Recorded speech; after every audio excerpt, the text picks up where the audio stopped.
Tiffany Ann Cole nació en 1981, en Carolina del Sur. Desde muy joven, su vida estuvo llena de fracturas. Luchaba contra el consumo de sustancias y largos episodios de depresión. Su padre la maltrataba.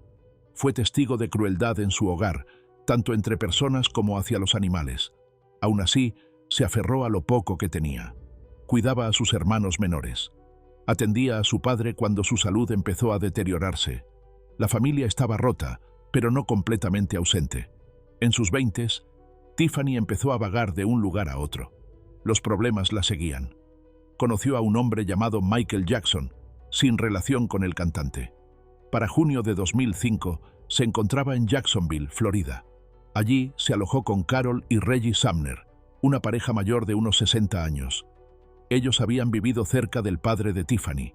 Ahora la recibían con los brazos abiertos. Confiaban en ella, completamente. Carol y Reggie acababan de vender su casa. Obtuvieron $99,000 de la venta. Ese dinero los convirtió en blancos. Cole, Jackson y dos jóvenes llamados Alan Wade y Bruce Nixon planearon robar ese dinero. Trazaron un plan detallado. 2 días antes del 8 de julio, viajaron a una zona rural en Georgia. Allí cavaron una tumba de 1,2 por 1,8 metros. Tiffany sostenía una linterna mientras trabajaban. Esperaron hasta la noche del 8 de julio de 2005. Wade y Nixon llamaron a la puerta de los Sumner con una historia inventada. Ataron a la pareja y les cubrieron la boca. Jackson se quedó afuera. Los jóvenes usaron cinta y tela para que no pudieran ver. Fingieron tener un arma real. Les robaron las tarjetas bancarias, joyas y documentos. Forzaron a la pareja a meterse en el maletero de su propio auto. Los llevaron al lugar donde estaba la tumba. Allí los enterraron. Bajo la tierra no podían respirar. Cole y Jackson iban detrás en un Mazda.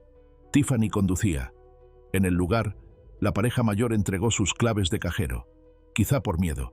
Los jóvenes los colocaron en la tumba. Luego los cubrieron con tierra. Nixon regresó al auto con Cole. Wade y Jackson terminaron de tapar el hoyo. Después se marcharon. Jackson usó las tarjetas y retiró más de $1,000.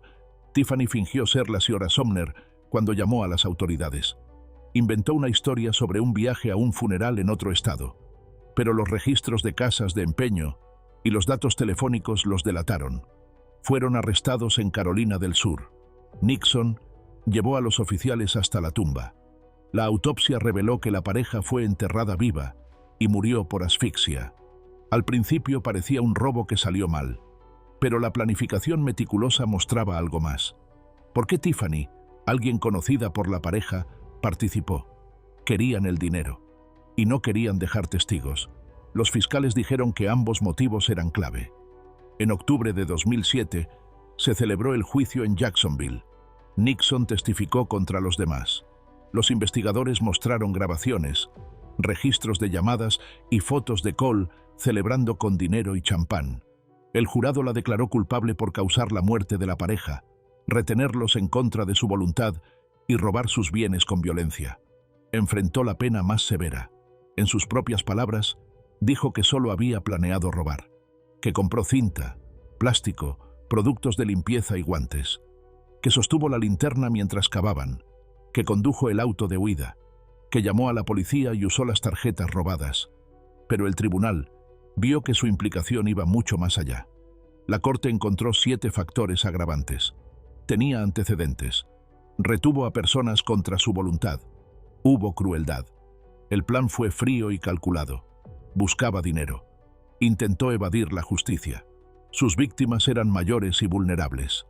El 19 de octubre de 2007, el jurado votó 9-3 por la pena máxima. El juez se la impuso por ambos homicidios. También recibió cadena perpetua sin posibilidad de libertad por los secuestros y 15 años adicionales por el robo con violencia. Cole apeló.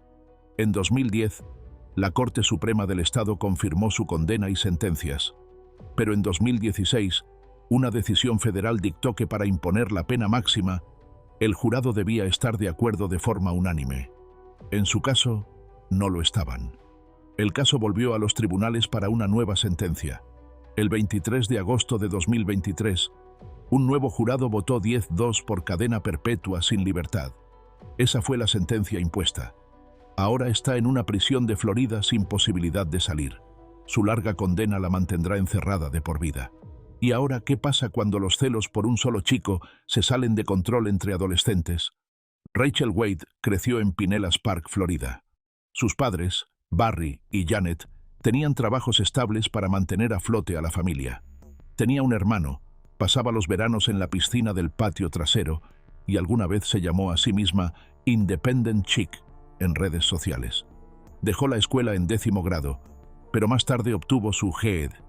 A los 18 años, consiguió trabajo en Applebee's y se mudó a su primer apartamento.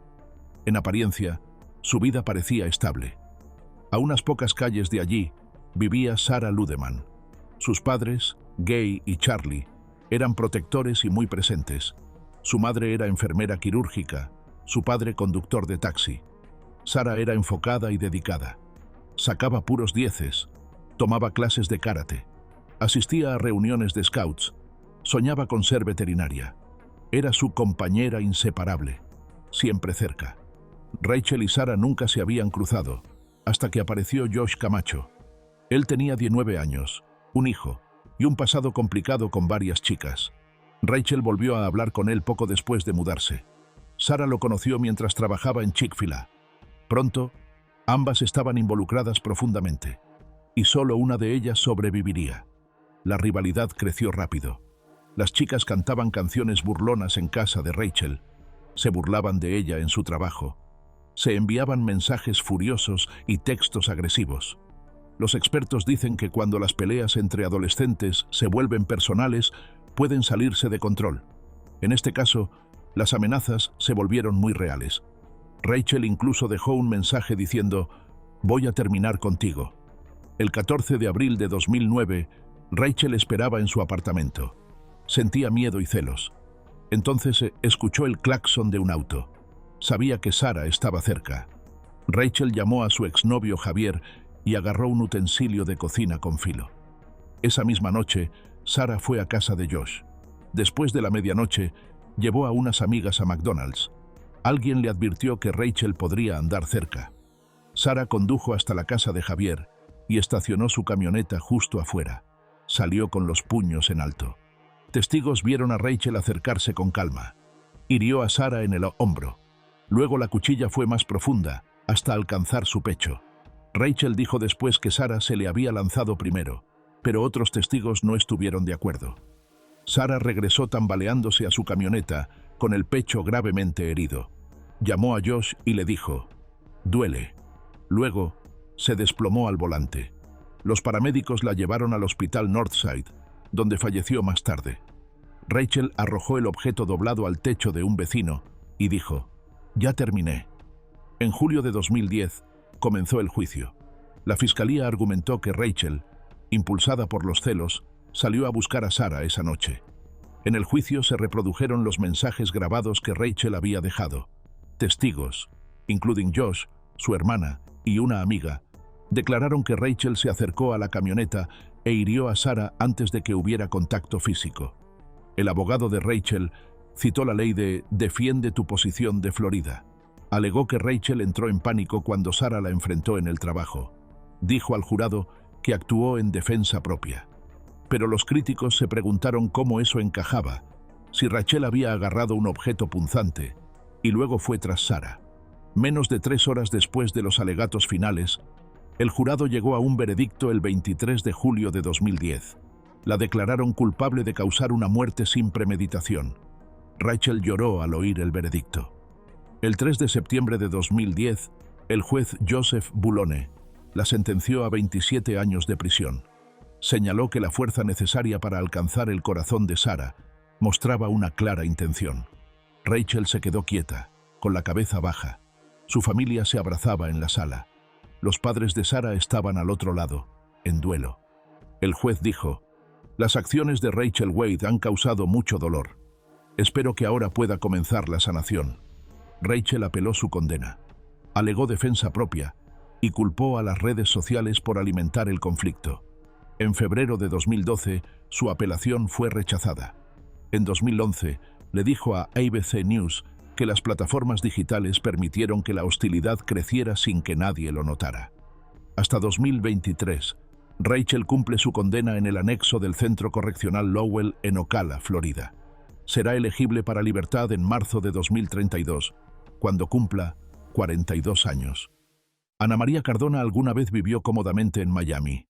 Estaba casada con Fidel Figueroa, un hombre profundamente involucrado en el tráfico ilegal de sustancias. En septiembre de 1987, apenas 2 días después del nacimiento de su hijo Lázaro, Fidel fue encontrado sin vida.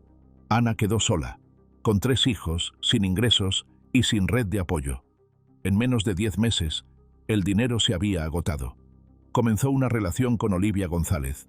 Juntas iban de motel en mal estado, arrastrando a los niños con ellas. La vida se volvió inestable. Ana tenía 3 hijos: Lázaro, un bebé, una hija de apenas 2 años y un hijo de 7. Su propio pasado ya estaba marcado por el dolor. No conoció a su padre hasta los 12 años, y cuando le contó a sus padres lo que él le hizo cuando tenía 11, no le creyeron.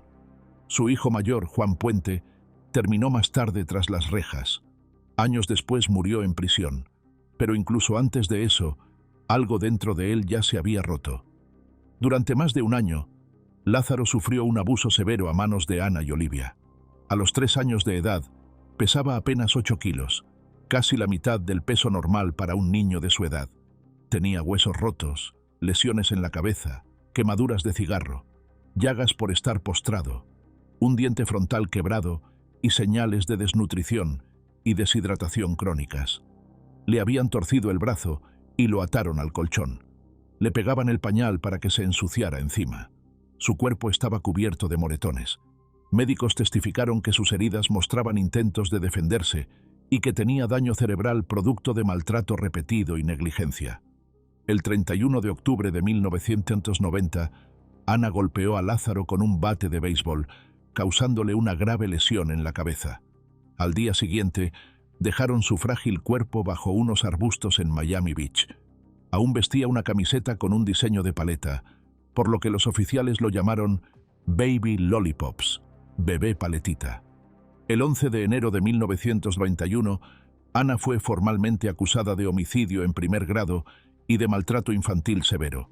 Su defensa afirmó que Olivia era la principal responsable del daño. También dijeron que Ana usaba sustancias para sobrellevar la situación. La fiscalía presentó evidencia contundente de maltrato prolongado. Olivia admitió en el juicio que Ana fue quien blandió el bate. El jurado declaró a Ana culpable.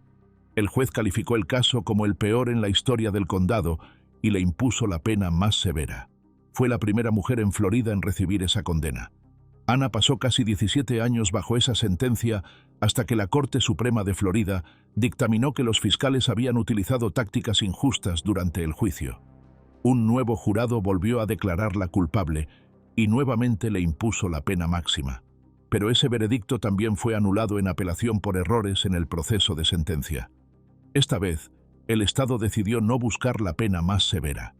Vecinos testificaron que escuchaban a Lázaro llorar y oían agua corriendo mientras Ana lo mantenía encerrado solo. En la corte, Ana habló directamente al juez. «Yo no causé la muerte de mi hijo. No le hice daño a mi hijo. No maltraté a mi hijo. Usted no me cree. Quizás no sienta mi dolor. Nadie puede amar a mi hijo más que yo». Un tercer jurado la declaró culpable del delito más grave y de maltrato infantil severo. El juez Miguel de la O le impuso cadena perpetua. Dijo: «Hay bestias salvajes que muestran más cuidado por sus crías que el que usted mostró por Lázaro». Ana María Cardona ahora cumple cadena perpetua en una prisión de Florida. Sus 2 sentencias previas de pena máxima fueron anuladas. Olivia González recibió una condena de 40 años, pero fue liberada tras cumplir 14. En la tercera sentencia de Ana, sus últimas palabras fueron: «Yo no causé la muerte de mi hijo. No le hice daño a mi hijo. No lo maltraté». Margaret Ann Allen nació en 1966 en Titusville, Florida. Creció en un vecindario donde el consumo de sustancias era común. Entre los 5 y 8 años, a veces se quedaba con su abuela. Aún así, en casa sufría un trato duro. Fue agredida en múltiples ocasiones y una vez necesitó atención hospitalaria tras un contacto no deseado. Ya adulta, tuvo 3 hijos. 2 de ellos terminaron también tras las rejas. Allen era conocida por ayudar a personas en su comunidad. A menudo les daba un lugar donde quedarse, comida para comer y dinero cuando lo necesitaban. Su amiga y vecina, Wenda Wright, conocía a Allen desde que eran pequeñas. Wright solía ayudar en la casa de Allen. Limpiaba pescado, peinaba y mantenía todo en orden. Allen le pagaba por esas tareas. Ese trabajo fue generando confianza entre ambas. El 8 de febrero de 2005, Wright fue a casa de Allen para hacer sus labores habituales. Más tarde ese mismo día, salieron a hacer algunos mandados juntas. Wright le dijo a su pareja, Johnny Dublin, que regresaría esa noche, pero nunca volvió. Allen apareció en casa de Dublin más tarde esa noche. Estaba alterada y tenía rasguños en la cara. Dijo que Wright le había robado su bolso. Ese bolso contenía $2,000 de pagos por discapacidad destinados a uno de sus hijos. Dublin permitió que Allen revisara el cuarto de Wright. No encontró nada. Allen incluso le ofreció $200 si le decía dónde estaba el bolso. Lo que ocurrió después salió a la luz durante el juicio, en su mayoría gracias al testimonio del sobrino de Allen, Quentin Allen. Él declaró que Allen fue a casa de Wright y la convenció de volver con ella para seguir buscando el bolso. Una vez allí, Allen la encerró dentro de la casa y registró cada habitación. Durante varias horas, Allen y otros la agredieron brutalmente.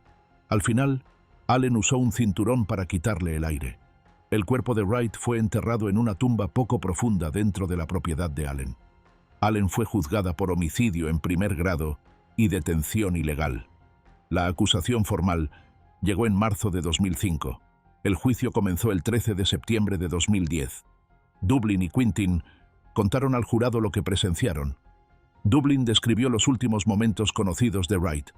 Quentin explicó cómo Wright fue llevada de nuevo, encerrada y agredida. El jurado declaró culpable a Allen por ambos cargos. El 19 de mayo de 2011, el juez le impuso la pena más severa permitida por la ley de Florida. Dijo que Allen pagaría con su vida por lo que hizo. También recibió cadena perpetua por el cargo de detención ilegal. Durante la fase de sentencia, el jurado escuchó sobre su historia de abusos en la infancia, una lesión cerebral y una crianza muy dura, pero concluyeron que la forma en que trató a Wright fue más grave que sus propios traumas. Allen apeló ante la Corte Suprema de Florida, pero en julio de 2013, el tribunal confirmó su condena y castigo. Tras la muerte bajo custodia de otra mujer condenada a la pena máxima en Florida, en noviembre de 2024, Allen se convirtió en la única mujer restante en esa condición.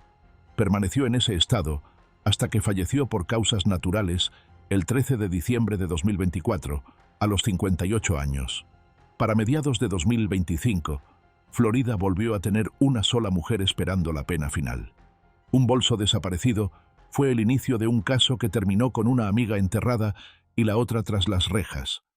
Tina Brown nació en 1970, en Pensacola, Florida. Creció en un hogar donde varios familiares consumían sustancias ilegales.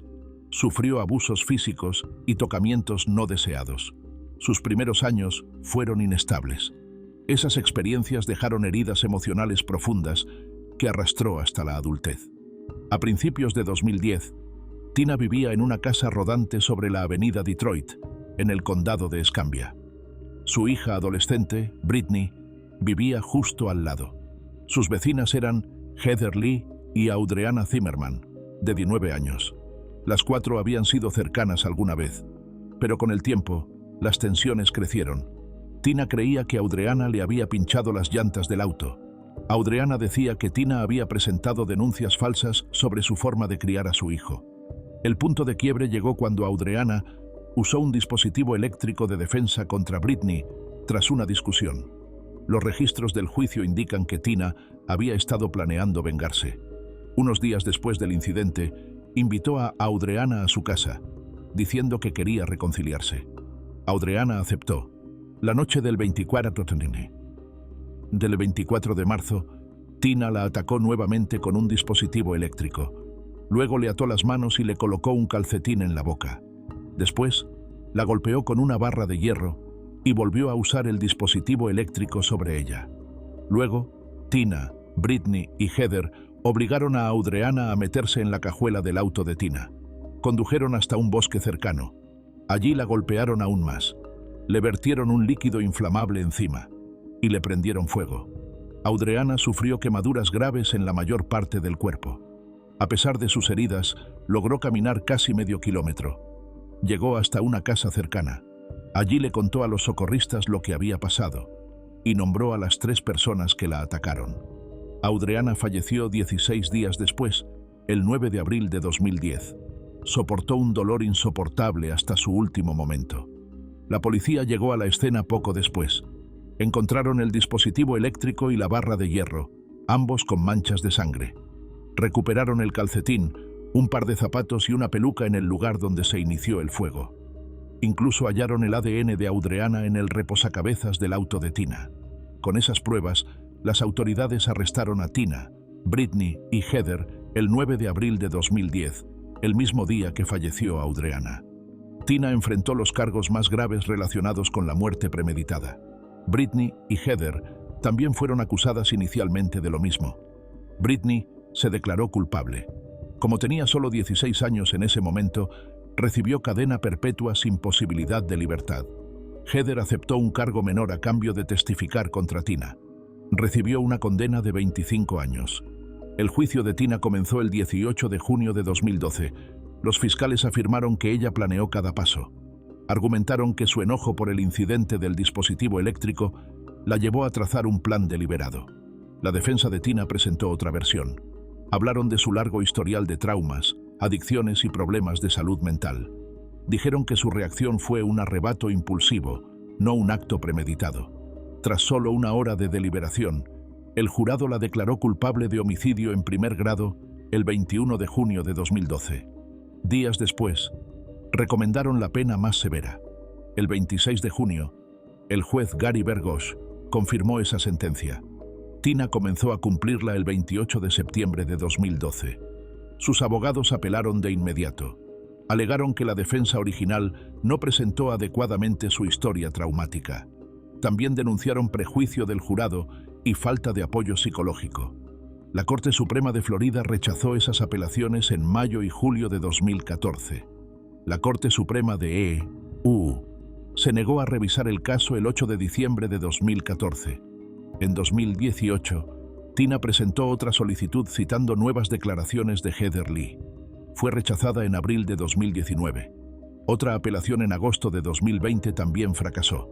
En mayo de 2024, una moción basada en nuevo testimonio fue igualmente rechazada. Tina permanece recluida en una sección de alta seguridad del anexo del Centro Correccional Lowell, en Ocala. Vive en una celda individual. Tiene acceso limitado a duchas. Los guardias la vigilan cada hora. Sus movimientos están estrictamente controlados. Tiene muy pocos privilegios. Hasta mayo de 2025 es la única mujer en Florida cumpliendo la pena más severa sin posibilidad alguna de libertad. Andwayne Lachabella Clark nació en 1988.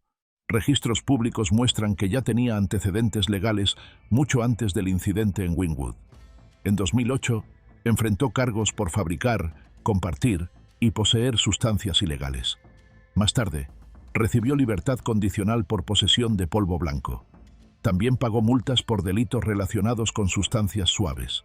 Fuera de estos registros, no se sabe nada públicamente sobre su familia o su infancia. La noche del 30 de marzo de 2024, Clark y su amiga Frederica Pickett Wilson estaban estacionadas cerca de la calle Northeast 16th, en el distrito Wynwood de Miami. Con ellas estaban un adolescente y 3 niños pequeños. De pronto, vieron a alguien revisando su auto. Clark tenía una mochila azul con el dinero del alquiler. Cuando esa persona agarró la mochila, Pickett Wilson lo persiguió y le roció gas pimienta. Él le respondió con un golpe. Clark corrió para ayudar. Clark logró recuperar la mochila. También vio que dentro había un arma. Más tarde se determinó que esa arma era robada. Durante el forcejeo, la persona recibió 3 disparos, uno en la parte superior izquierda del abdomen y otro en la parte frontal del muslo izquierdo. Cayó en el lugar. Los equipos de emergencia lo llevaron al Jackson Memorial Hospital. Falleció el 24 de abril a causa de esas heridas. A inicios de abril de 2024, la policía arrestó a Clark y Pickett Wilson. Ambas fueron recluidas sin derecho a fianza en el centro correccional Turner Guilford Night. La fiscalía las acusó a ambas de homicidio en segundo grado. Clark enfrentó cargos adicionales por posesión de arma, siendo una delincuente convicta, y por robo de arma de fuego. Durante la lectura de cargos, el juez del circuito de Miami-Dade, Zachary N. James, presidió la audiencia. Las mujeres afirmaron que actuaron para protegerse a sí mismas y a los niños. Dijeron que no sabían que había un arma en la mochila. ¿Por qué disparó Clark? El informe policial indica que todo ocurrió muy rápido. Un robo, un forcejeo, una persecución, gas pimienta, y luego apareció el arma. Clark declaró a los detectives que sintió que su dinero del alquiler y su familia estaban en riesgo. Pero los críticos señalan que el peligro inmediato terminó cuando recuperaron la mochila. Argumentan que usar fuerza letal en ese momento fue excesivo. El caso pasó a juicio completo. La fiscalía argumentó que Clark, como exconvicta, no debía haber manejado un arma y que usó más fuerza de la necesaria. La defensa insistió en que actuó en defensa propia y para proteger a otros. Señalaron las lesiones sufridas por Pickett Wilson y el nivel de estrés del momento. En una fecha no revelada, el tribunal declaró a Clark culpable de homicidio en segundo grado, posesión ilegal de arma de fuego y robo de arma. Según la ley de Florida, estos cargos pueden conllevar una sentencia de hasta cadena perpetua. El cargo adicional por arma de fuego suma más años. El juez sentenció a Clark a una pena de prisión, aunque no se hizo pública la duración exacta. Pickett Wilson recibió una condena similar, pero más corta, debido a su papel menor en los hechos. Lo que sigue: una mujer, un arma y un embarazo tras las rejas. Antes de continuar con el próximo caso, considera suscribirte.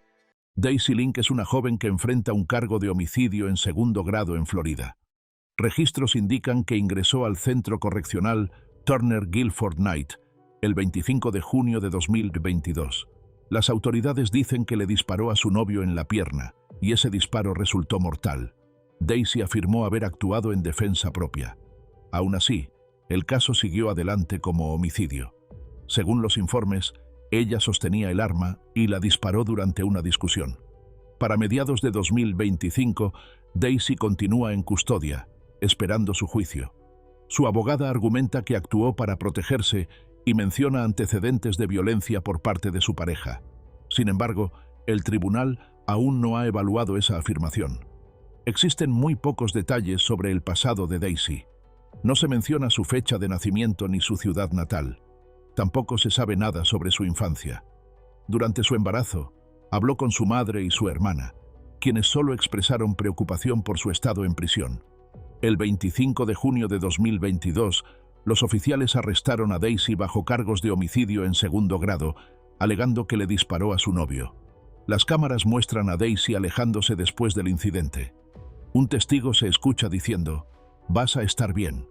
No existen registros que mencionen disputas anteriores o órdenes judiciales. A principios de 2024, Daisy le contó a su madre, durante una llamada navideña, que estaba embarazada. En ese momento, se encontraba en una unidad de alta seguridad. Eso levantó preguntas. ¿Cómo pudo quedar embarazada en esas condiciones? Investigaciones posteriores revelaron que Daisy y otro recluso, Joan de Paz, nunca se conocieron en persona. Usaban los conductos de ventilación compartidos para hablar. Se pasaban notas y fotos. Incluso idearon un método para transferir semen de la celda de Joan a la de Daisy.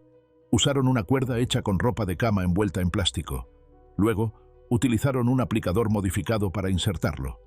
Daisy explicó que Joan enrollaba la muestra en un pequeño tubo y lo ataba a la cuerda. Ella lo jalaba a través del ducto. Luego lo colocaba en el aplicador y lo usaba. Joan dijo que intentaron hasta 5 veces por día durante un mes. Contra todo pronóstico, Daisy quedó embarazada. Tomaron ese riesgo porque el aislamiento les estaba afectando emocionalmente. Daisy dijo: «Estando sola, pasas horas hablando. Se siente como si estuvieras con alguien». Joan confesó que siempre quiso tener un hijo y eligió a Daisy. Ambos llamaron al embarazo un milagro. Incluso lo compararon con una historia de nacimiento virginal. ¿Está relacionado el embarazo con el caso de disparo? No. No tiene conexión con el cargo de homicidio, pero sí muestra el nivel de desesperación que vivían. Refleja su necesidad de conexión durante el encierro. Y encontraron ese vínculo en el bebé que lograron concebir. Hasta julio de 2025, Daisy aún no tiene fecha de juicio. Joan Depaz se declaró culpable de homicidio en primer grado. Recibió una condena de 25 años. Daisy sigue recluida en el Turner Guilford Night esperando un juicio conjurado. Aún no han aparecido documentos judiciales de ninguna de las partes. Daisy no ha sido juzgada. No ha sido declarada culpable ni sentenciada. Su caso sigue pendiente. Lo que sigue: un edredón quemado, fotos falsas de embarazo y 2 notas escritas a mano. Tinico Brady Thompson nació en 1966. Trabajaba como asistente de servicios públicos en el Departamento de Policía de Miami. Tenía una hija, quien más tarde pidió clemencia para su madre. Thompson comenzó a salir con Carl Ronald Patrick. Patrick había trabajado durante 25 años en el Departamento de Policía de Miami. Su relación dio un giro inesperado cuando Thompson dijo estar embarazada. Pero ese embarazo resultó ser falso. Durante el juicio, circularon rumores de que incluso falsificó imágenes de ecografías. ¿Qué la llevó a crear esa ilusión? En mayo de 2014, la tensión entre Thompson y Patrick aumentó. Él descubrió que ella había mentido sobre el embarazo. También vio miles de dólares cargados a sus tarjetas de crédito. Según los fiscales, ese momento marcó un punto de quiebre. En la mañana del 7 de mayo de 2014, en su casa en Pembroke Pines, Thompson le disparó a Patrick una vez en el brazo o el hombro.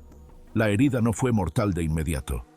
Expertos médicos dijeron que podría haber sobrevivido si hubiera recibido atención médica rápida. En lugar de ayudarlo, Thompson lo envolvió en un edredón que tenía marcas de quemaduras. Le quitó el celular para que no pudiera pedir ayuda. Luego lo dejó ahí hasta que falleció. Thompson se cambió de ropa, que estaba manchada de rojo, y la guardó en el BMW de Patrick. Condujo hasta una bodega de almacenamiento, donde dejó artículos de bebé y ropa. Más tarde, los investigadores encontraron 2 notas escritas a mano. Una decía: «Fue un accidente. Tuvimos una pelea». La otra pedía perdón y decía que tuvo miedo de pedir ayuda. También mencionaba dinero que le había dejado a una sobrina. Cuando Patrick no se presentó a trabajar, sus supervisores intentaron contactarlo. Thompson contestó todas las llamadas. Decía que él estaba bien. Incluso colgó cuando alguien pidió hablar directamente con él. Al llegar a la casa, los oficiales encontraron el cuerpo de Patrick. Estaba envuelto en el edredón quemado. Había manchas rojas en los marcos de las puertas. Su cuerpo, aún con el uniforme, estaba recostado contra una pared. La autopsia reveló que la herida de bala era potencialmente sobrevivible. También indicó que fue disparado a corta distancia mientras estaba acostado de espaldas. Al considerar las llamadas, el momento del disparo y sus acciones posteriores, la evidencia apuntaba a Thompson. Las autoridades la arrestaron el 28 de mayo de 2014 y la acusaron de homicidio en segundo grado. En su juicio, en agosto de 2016, Thompson alegó defensa propia. Dijo que Patrick la maltrataba. Contó al jurado que durante una pelea logró arrebatarle el arma y le disparó para protegerse. Pero los fiscales no estuvieron de acuerdo. Señalaron la planificación detrás del crimen. Ella manipuló la escena para que pareciera un accidente. Movió el cuerpo. Escribió 2 notas. Ocultó su teléfono. Fingió un embarazo. Dijeron que esas acciones demostraban intención, no miedo. Resaltaron que evitó que Patrick recibiera ayuda cuando aún estaba con vida. ¿Realmente Thompson creyó que estaba en peligro? ¿O simplemente entró en pánico cuando se descubrieron sus mentiras? El jurado determinó que sus actos cruzaron la línea hacia el homicidio. El 26 de agosto de 2016 fue declarada culpable de homicidio en segundo grado. Durante su sentencia, el 4 de noviembre de 2016, el ambiente en la sala era tenso. El juez Geoffrey Cohen le dijo que pasaría el resto de su vida en prisión. Thompson se mostró serena. Detectives y testigos se abrazaron. Familiares lloraron. La madre de Patrick, Lucille, habló tras la sentencia. Dijo: «Mi señora ha hecho justicia hoy. porque mi hijo fue bueno con esa mujer. Los fiscales describieron a Patrick como un oficial entregado. Dijeron que tenía esposa e hijos que lo amaban. Añadieron, la amaba tanto que no vio lo malo en ella. Antes de que el juez dictara la condena, Thompson habló directamente con la madre de Patrick. Lo siento. En defensa propia, Carl perdió la vida, señora Patrick. Yo amaba de verdad a Carl, pero nunca quise que muriera. Lo siento. Lamento que lo haya perdido. Estas fueron sus últimas palabras públicas.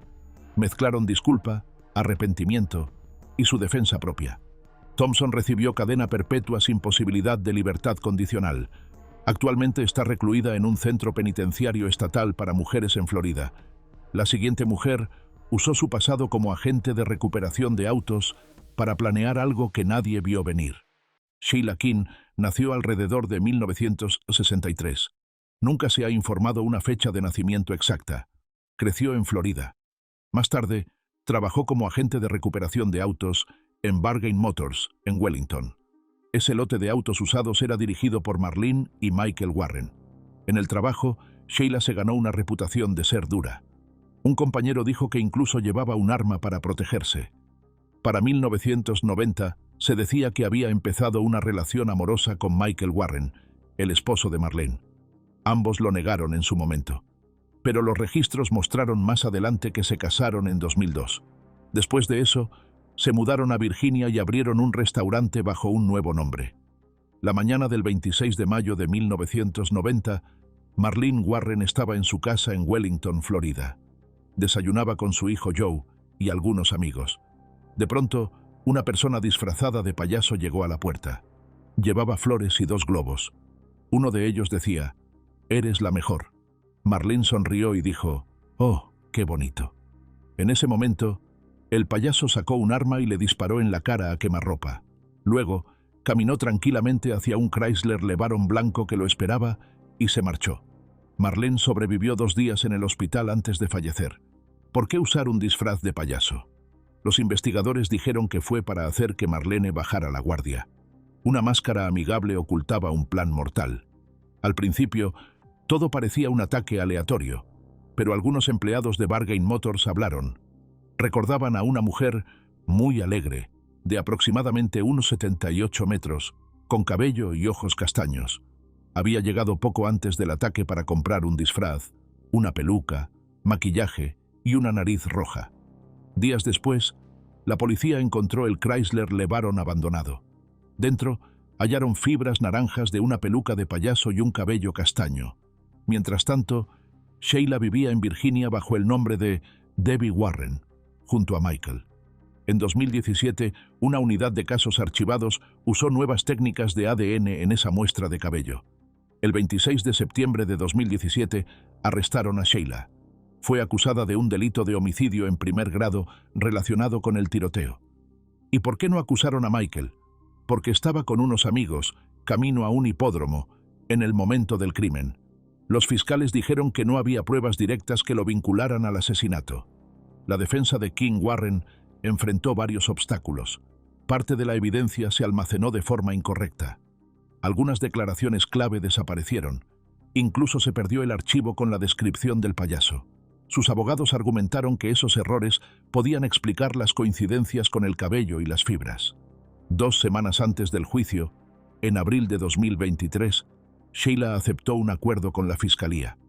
Se declaró culpable de un delito de homicidio en segundo grado. El acuerdo establecía una sentencia de 12 años. Para entonces, ya había pasado 2.039 días detenida. Según las leyes de Florida, y con créditos por buena conducta, cumpliría menos de 2 años más. En su audiencia de declaración, el juez revisó los hechos. Dijo que ella era la payasa que le disparó a Marlene. Cuando le preguntaron si estaba de acuerdo, respondió en voz baja, «Sí». Sheila King Warren fue liberada el 2 de noviembre de 2024. Había pasado aproximadamente 18 meses en prisión, contando el tiempo previo al juicio y créditos por conducta. Joe Arens, el hijo de Marlene, presenció el asesinato. En el juicio, enfrentó a King Warren por videollamada. Dijo que nunca vio en ella ninguna señal de remordimiento. Durante la audiencia, Expresó que al menos sentía alivio porque finalmente se había conocido la verdad, aunque muchos aún opinan que la sentencia fue demasiado leve. La siguiente mujer estaba embarazada de 8 meses, cuando su plan se puso en marcha. Emilia Lily Carr nació alrededor de 1989 o 1990 en Ocala, Florida. Creció en una familia que los vecinos describían como unida, pero con muchos problemas. Terminó la secundaria, se unió al programa ROTC, hizo algo de modelaje y estudió terapia de masajes. Su familia, amigos y los registros judiciales indican que Carr sufrió abusos por parte de su padre y su abuelo durante su infancia. Esa carga emocional la acompañó hasta su vida adulta. A mediados de sus 20 años, Carr ya era madre de 3 niños pequeños. A principios de 2009, comenzó una relación inestable con Joshua Fulgham. Él estaba casado con otra mujer en ese momento y también era el padre del bebé que Carr llevaba en su vientre. Cuando Emilia tenía 8 meses de embarazo, todo llegó a un desenlace trágico. El 15 de febrero de 2009, Heather Strong, de 26 años, desapareció cerca del corredor de la autopista I-75, en Reddick, condado de Marion. Trabajaba en un restaurante Iron Skillet de la zona. Más de un mes después, el 19 de marzo, su cuerpo fue hallado en una tumba poco profunda, cerca de Boardman, Florida. Los investigadores concluyeron que había sido atada a una silla dentro de un remolque de almacenamiento en la propiedad de la familia Carr. Los fiscales afirmaron que Carr y Fulgham habían ideado un plan para engañar a Heather Strong con una historia sobre dinero escondido. Cuando Strong entró al remolque, Carr la amarró a una silla de oficina usando cinta adhesiva. Luego, le colocó una bolsa plástica en la cabeza y la sostuvo con fuerza hasta que dejó de respirar. Antes de eso, Carr había intentado romperle el cuello, pero no lo logró. Fulgham ayudó a inmovilizarla y le quitó los zapatos. La fiscalía argumentó que los celos fueron el motor del crimen. Afirmaban que Carr temía que Strong le quitara a Fulgham y al bebé que esperaba. En grabaciones obtenidas por los investigadores, se escuchaba a Carr hablando de sus planes y ofreciendo dinero a quien la ayudara a acabar con la vida de Heather. Carr fue arrestada el 24 de marzo de 2009. Dio 10 entrevistas sin tener un abogado presente. En una de esas grabaciones, dijo que Fulgham le había pedido que intentara romperle el cuello a Strong, y ella admitió haberlo intentado, aunque sin éxito total. Su juicio comenzó el 29 de noviembre de 2010. Los fiscales destacaron la premeditación, el uso de cinta adhesiva, la bolsa plástica y el entierro. Le dijeron al jurado que no se trataba de un arrebato, sino de un crimen cuidadosamente planeado. La defensa habló del trauma de su infancia, su complicada historia familiar y su embarazo para pedir una sentencia más indulgente. El 7 de diciembre de 2010, el jurado declaró a Carr culpable de homicidio en primer grado y de privación ilegal de libertad. 3 días después, por un estrecho margen de 7 votos contra 5, recomendaron que recibiera la pena más severa. El 22 de febrero de 2011, el juez la condenó a muerte por inyección letal. En 2015, la Corte Suprema de Florida confirmó tanto su condena como su sentencia, pero el 19 de mayo de 2017, su castigo fue conmutado a cadena perpetua, sin posibilidad de libertad. Hoy en día, Carr permanece recluida en la institución correccional Lowell, donde continúa cumpliendo su condena. La siguiente mujer tenía el estilo de vida soñado: una mansión, un jet privado. Pero cuando su matrimonio se vino abajo, también lo hizo su historia. Joyce LeMay McDillon nació en 1950. Llegó a Miami siendo una joven secretaria. Tenía un hijo de un matrimonio anterior. En 1974 conoció a Stanley Alan Cohen. Él tenía entonces 38 años, era ingeniero civil y se había convertido en un exitoso desarrollador inmobiliario. Ese mismo año se casaron. Stanley adoptó al hijo de Joyce. Juntos construyeron un estilo de vida lujoso. Tenían casas en Coconut Grove y Colorado. Incluso poseían un jet privado. Frecuentaban celebridades y consumían sustancias ilegales. Para los años 80, el matrimonio ya mostraba grietas. Joyce aseguraba que llevaban 2 años distanciados. También acusaba a Stanley de haber tenido un hijo con otra mujer. Poco antes del 7 de marzo de 1986, surgieron rumores. Se decía que Stanley pasaba noches bebiendo y consumiendo cocaína con la cantante country Tanya Tucker. La sospecha ya no era solo de infidelidad. En la noche del 6 al 7 de marzo de 1986, Stanley Cohen fue asesinado a tiros en el dormitorio de la planta alta de su lujosa casa sobre un acantilado. Recibió 4 disparos en la cabeza y murió en la cama. Los investigadores descubrieron que el sistema de seguridad había sido desactivado. El perro guardián, un Doberman, no ladró. Todo indicaba que quien entró era alguien conocido por la familia. Nadie fue arrestado de inmediato. 2 años más tarde, Frank Zuccarello, un delincuente de 25 años detenido por robo, se presentó ante la policía. Afirmó que él y otros 2 hombres habían sido contratados para asesinar a Stanley. Dijo que Joyce les ofreció $100,000, que les mostró los planos de la casa, desactivó la alarma y les permitió entrar. Zuccarello testificó esperando recibir una condena menor. La policía utilizó su testimonio en el juicio. Aseguraron que Joyce había planeado cada detalle. Había trazado un mapa de la vivienda, desconectado la seguridad y guiado a los asesinos. ¿Era cierto lo que decía? ¿O solo buscaba un trato con la justicia? Esas preguntas quedaron grabadas en los registros del tribunal y susurradas en los pasillos. Joyce fue arrestada en octubre de 1988. Su juicio comenzó el 10 de octubre de 1989 y terminó unas semanas después. Los fiscales la describieron como una socialité que contrató a sicarios y organizó todo el crimen. El jurado escuchó sobre el plano de la casa, la alarma desconectada, el arma coincidente y el testimonio contundente de Zuccarello. Joyce insistió en su inocencia. Incluso pasó una prueba de polígrafo. Afirmaba que muchos extraños podrían haber ingresado. La defensa sostuvo que Zuccarello había sido manipulado, recompensado y que no había pasado sus propias pruebas de polígrafo. Pero después de solo 8 horas de deliberación, el jurado la declaró culpable de homicidio en primer grado, planificación del crimen y uso de un arma de fuego.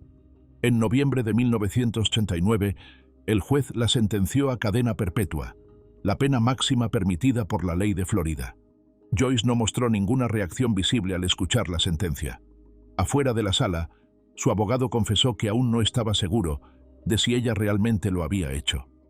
La fiscalía argumentó que Joyce temía que un divorcio la dejara sin riqueza ni estatus. ¿Podía ese temor ser suficiente motivo? Incluso si el móvil parecía claro, quedaba otra duda. ¿Zuccarello dijo la verdad o su testimonio fue guiado por los investigadores? Esas dudas resurgieron en 1993. Un periodista de televisión en Miami grabó en cámara oculta al detective retirado John Spear, quien confesó creer que Joyce había disparado por su cuenta y que los supuestos asesinos contratados nunca existieron. Insinuó que la historia de Zuccarello fue fabricada. A pesar de eso, el Estado se negó a reabrir el caso. Las apelaciones de Joyce fracasaron una y otra vez, la más reciente en 2025.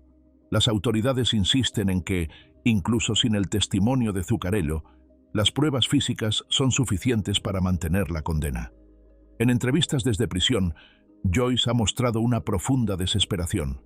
Según informes, dijo a los investigadores: «En ese instante, de verdad, desearía haber muerto también». Y agregó: «Hubiera sido más fácil que seguir viviendo». Hoy, Joyce Cohen tiene 75 años y permanece en Homestead, cumpliendo su condena de por vida. Ahora bien, ¿una joven de 16 años realmente planeó el final de su padre o solo intentaba proteger a alguien más? Courtney Christine Schulhoff nació en 1987 en Washington, D.C. Creció en Altamonte Springs, Florida. Sus padres se separaron cuando era adolescente y su padre, Stephen, se mudó tras enfrentar problemas económicos. Courtney decidió irse a vivir con él a su apartamento. En la secundaria, abandonó los estudios y comenzó a prepararse para obtener su GED. Fue entonces cuando conoció a Michael Morin, 5 años mayor que ella y con antecedentes por robo de autos. Su padre desaprobaba esa relación. Courtney declaró después que su padre la había golpeado. La noche del 9 de febrero de 2004, Courtney y Michael fueron al cine. Al regresar al apartamento de Stephen, Michael declaró que Courtney lo instó a golpear a su padre con un bate de béisbol. Según él, ella le entregó el bate tras una discusión en la que ella afirmó que Stephen la había agredido. Al principio, Courtney dijo que estaba afuera paseando al perro cuando ocurrió el ataque. Afirmó haber encontrado a Michael cubierto de sangre al regresar. Más tarde, confesó que había estado esperando en la cancha de tenis del edificio y que dejó el bate en un lugar visible para que Michael lo usara. A la mañana siguiente, Elaine Book, la novia de Stephen, no logró comunicarse con él y se preocupó. Fue al apartamento y vio a Courtney y Michael huyendo. Llamó al 911. La policía llegó y encontró el cuerpo de Stephen en la habitación. Courtney y Michael fueron arrestados el 11 de febrero de 2004. El juicio de Courtney comenzó el 26 de septiembre de 2006. La fiscalía argumentó que Michael solo actuó porque Courtney preparó la escena, señalando que ella dejó el bate a la vista. Courtney decidió no testificar en su defensa. El 27 de septiembre, el jurado la declaró culpable de homicidio en primer grado por la muerte de su padre.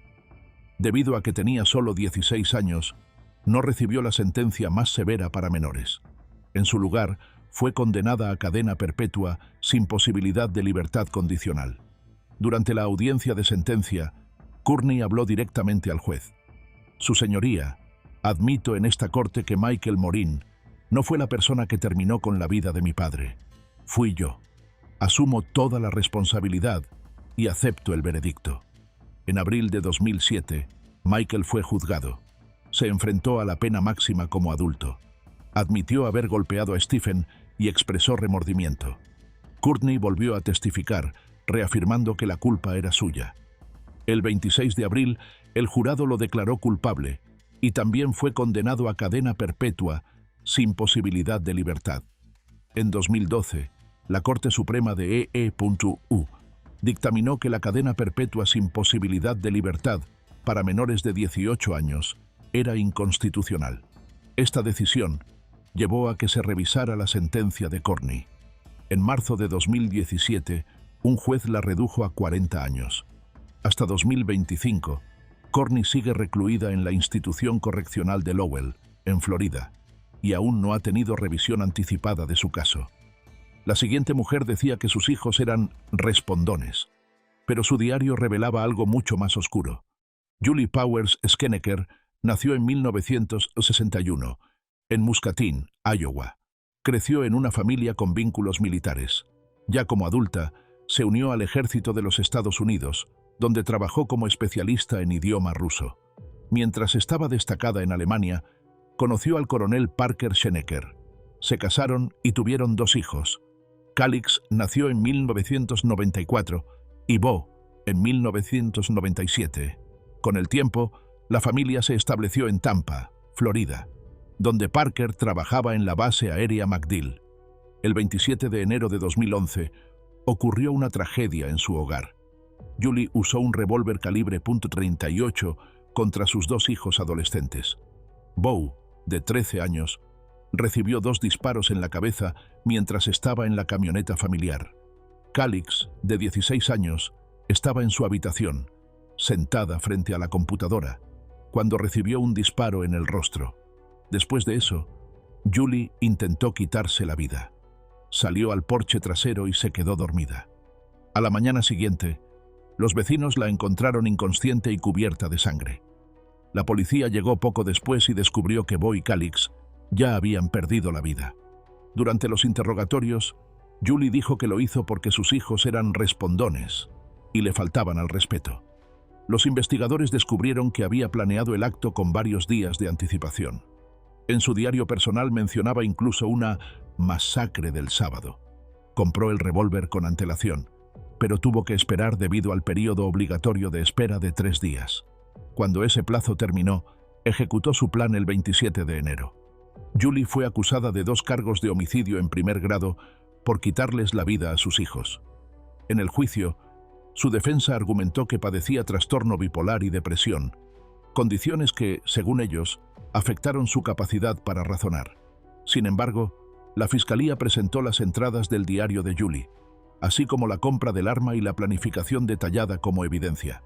Tras menos de 2 horas de deliberación, el jurado la declaró culpable de ambos cargos. El 15 de mayo de 2014, Julie fue sentenciada a 2 cadenas perpetuas consecutivas, sin posibilidad de libertad.